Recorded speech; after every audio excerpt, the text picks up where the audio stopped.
one of the greatest, most needed miracle in the church today is the humility of pastors.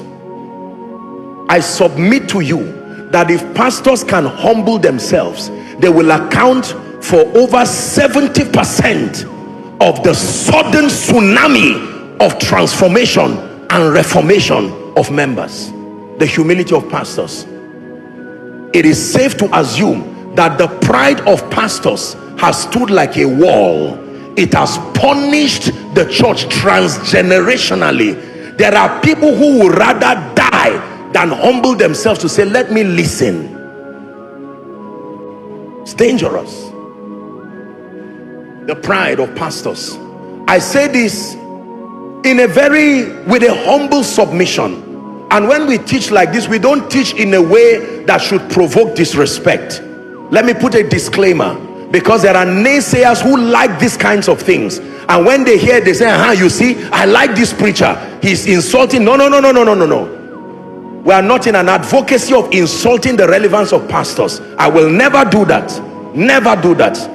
So the goal is not to point fingers at pastors. No, it is childishness and immaturity to do that. However, it is truth that we must point out the fact that pastors are proud. We need to be humble. There's no other way of saying it. We need to be humble.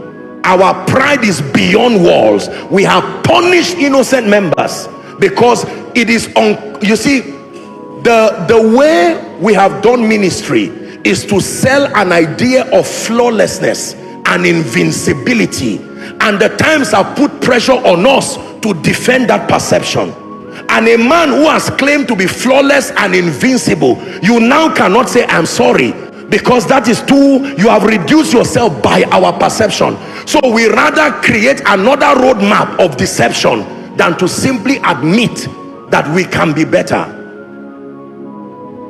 One of the things I've learned about people is that authenticity and sincerity attracts loyalty and respect. It doesn't take it away. That a humble submission before people, I didn't see this clearly this way yesterday, but by the grace of God, I'm on a journey of transformation. It makes you authentic, and people love you sincerely.